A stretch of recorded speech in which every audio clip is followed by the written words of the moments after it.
আসসালামু আলাইকুম ওয়া রাহমাতুল্লাহি ওয়া বারাকাতুহু। সম্মানিত বন্ধুগণ, আজকে আমরা আলোচনা করব সন্ধি বিচ্ছেদ সম্পর্কে। তো এর আগে আমরা সন্ধি বিচ্ছেদের একটা ধারণা দিয়েছিলাম। আজকে একদম আমরা যে সন্ধির কয়েকটি ভাগ, তার মধ্যে প্রথম ভাগটি হলো স্বরসন্ধি। স্বরসন্ধির বিচ্ছেদ আমরা আজকে ঘটাবো ইনশাআল্লাহ। তো স্বরসন্ধির বিচ্ছেদ ঘটাতে হলে স্বরসন্ধিতে খেয়াল রাখতে হবে কি, যে স্বরসন্ধিকে যখন আমরা বিচ্ছেদ করতে যাব তখন সন্ধি নিষ্পন্ন শব্দ এবং বিচ্ছেদ করার সময় দুটি শব্দটি আমরা স্বরধ্বনির বিচ্ছেদ করব, বা আমরা বিচ্ছেদ করার পর সামনে এবং আগের অংশে এবং পরের অংশে যে ধ্বনিটা পাবো সেটা হলো স্বরধ্বনি। যে অংশটুকু পাবো সেটা হলো স্বর স্বরসন্ধি।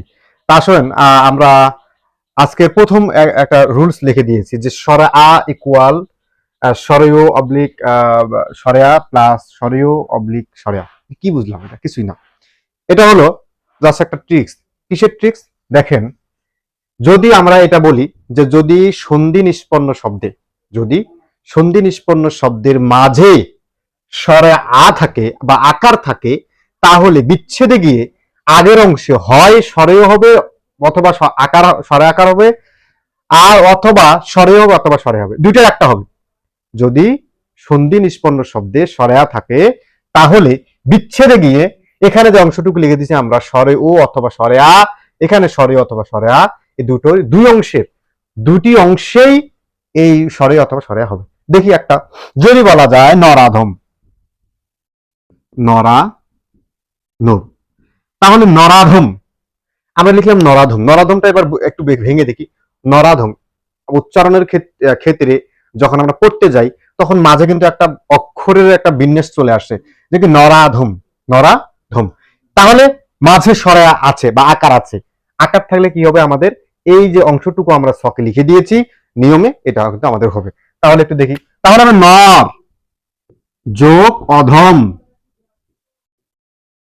হইল আকার, ছিল আকার কিন্তু হয়ে গেল এই নর, বৈষণ্য রর সাথে কিন্তু স্বরেও আছে একটা, তাহলে স্বরেও তার আগে হয়ে তার পরের অংশের প্রথম অংশটুকু কিন্তু স্বরে হয়েছে।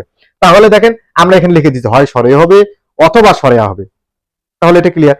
আরেকটা যদি দেখি আমরা হিমাচল,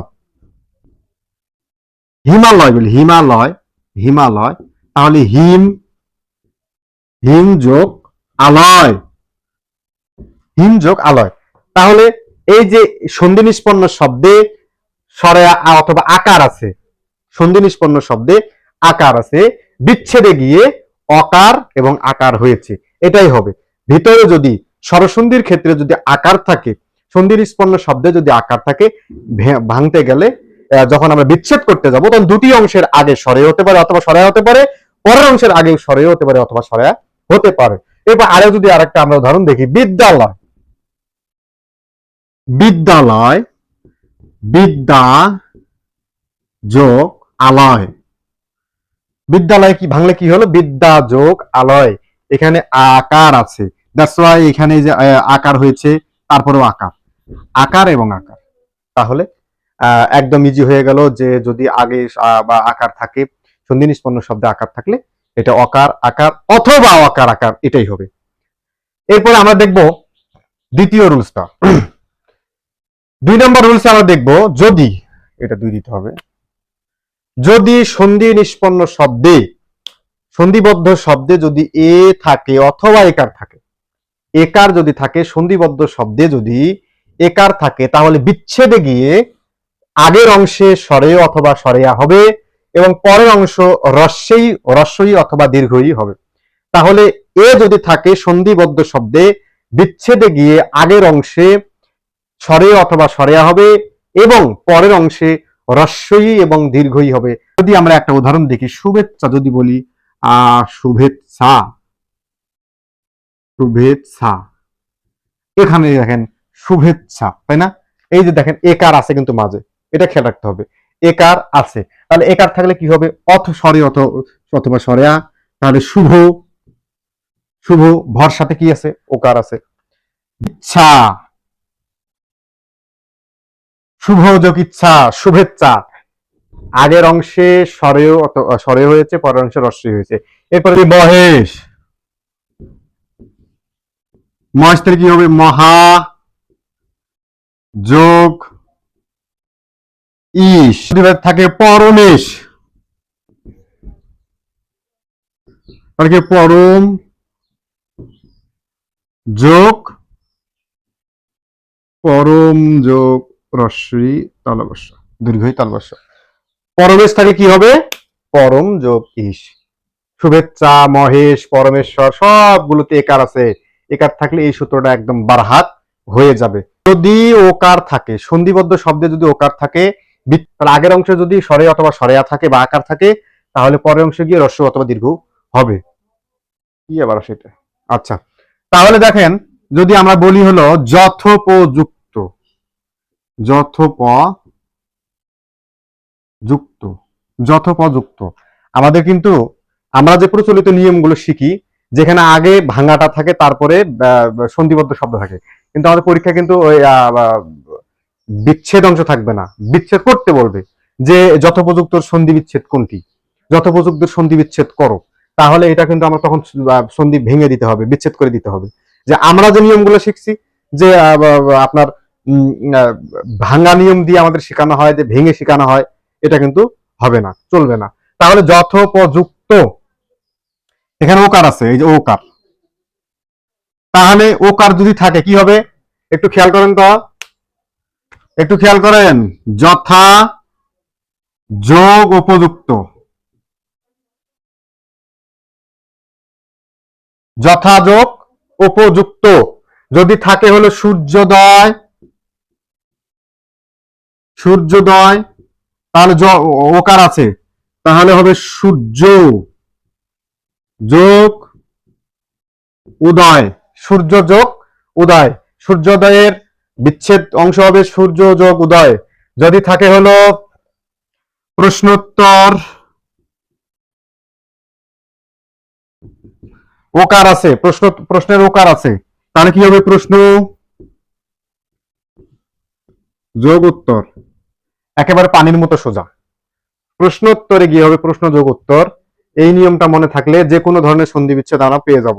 মাঝের অংশ দেখতে হবে কি ওকার আছে কিনা, ওকার থাকলে বিচ্ছেদে গিয়ে প্রথম অংশে স্বরে অথবা স্বরে হবে, শেষের অংশে গিয়ে হ্রস্ব অথবা দীর্ঘ হবে। তাহলে আমরা আরেকটা নিয়ম দেখব। কখন আসে মির্জাফর, ভয় কাঁপে অন্তর, কখন আসে মির্জাফর, ভয় কাঁপে অন্তর, এইভাবে দিন আমি। যদি সন্ধিবদ্ধ শব্দে অর থাকে, কি থাকে? অর থাকে, তাহলে বিচ্ছেদে কি হবে? প্রথম অংশে স্বরে অথবা স্বরেয়া হবে, স্বরেয়া হবে, এবং আপনার এই শেষের অংশে গিয়ে রি হবে, রি। দেবর্ষি,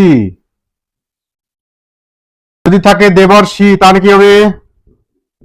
দেব যোগ ঋষি। যদি থাকে মহর্ষি,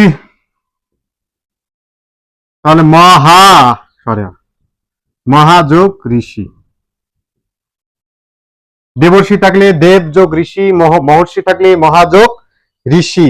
তাহলে এটাই হবে হলো আপনার এই কি বলে, ওয়ার থাকলে স্বরেয়, ওয়ার থাকলে মেসেজ দেখে, অর থাকলে কি হবে? স্বরে অথবা স্বরে হবে, এবং দ্বিতীয় অংশে গিয়ে হবে রি। এবার আসে যদি ঐকার থাকে, সন্ধিবদ্ধ শব্দ যদি ঐকার থাকে, তাহলে বিচ্ছেদে গিয়ে স্বরে অথবা স্বরেয়া এবং পরের অংশে হবে এ অথবা ওই। যেমন উদাহরণ দিয়ে যদি দেই বলি, উদাহরণ বলি যদি আমরা, জনৈক, জনৈক, জনৈক, তাহলে জনৈক এখানে ঐকার আছে, তাহলে কি হবে? জন যোগ এক, জন যোগ এক, সেটা কি হবে? জনৈক। যদি বলি মতৈক্য, মতৈক্য, তাহলে মত যোগ ঐক্য। এই যে এই রুলসটা মনে থাকলে সুন্দর করে হয়ে যাবে, সুন্দর করে হয়ে যাবে, সুন্দর, কোনো ঝামেলা নাই। এখানে ঐকার আছে, দেখেন ঐকার আছে, দ্যাটস ওয়াই বিচ্ছেদে গিয়ে কি হয় এটা তো বলেই দিলাম, বারবার বলতে হবে না, শুধু নিয়মগুলো মনে রাখেন, এই উপরে নিয়মগুলো মনে রাখেন, পানির মতো সোজা হয়ে যাবে। এরপরে যদি সন্ধিবদ্ধ শব্দে ঔকার থাকে, কি থাকে? ঔকার থাকে, তাহলে কি হবে? প্রথম অংশে স্বরে অথবা স্বরেয়া, এবং শেষের অংশে গিয়ে ও অথবা ঔকার হবে। যেমন বলা হয়েছে বনৌষধি, ব নৌ স বনৌষধি, যেমন বলা হচ্ছে বনৌষধি, তাহলে বনৌষধি হলে কি হবে? বন, বন। ওকার আছে, ওকার তাহলে কি হবে? অকার অথবা স্বরে অথবা স্বরে হবে, ঔষধি, তাই না? ঔ স ধি, ঔষধি। মহৌ, মহৌষধ, তাহলে মহা যোগ মহাযোগ ঔষধ। যদি এখানে দীর্ঘইকার থাকে, দীর্ঘই থাকে, যদি সন্ধিবদ্ধ শব্দে দীর্ঘই থাকে তাহলে কি হবে? রস্বই হবে, প্রথম অংশে রস্বই অথবা দীর্ঘই হবে, এবং শেষের অংশে গিয়ে হলো রস্বই অথবা দীর্ঘ। যদি বলি অতীত, অতীতকে ভুলে যাও, অতীতকে ভুলে যাওয়া সম্ভব না, তাহলে অতি যোগ ইত। সতীন্দ্র, সতী যোগ ইন্দ্র।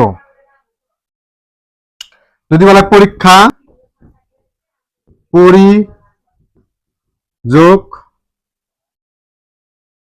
ইক্ষা। অতীত থাকলে অতি যোগ ইত হবে, সতীন্দ্র থাকলে সতী যোগ ইন্দ্র হবে, পরীক্ষা থাকলে পরিযোগ ইক্ষা হবে।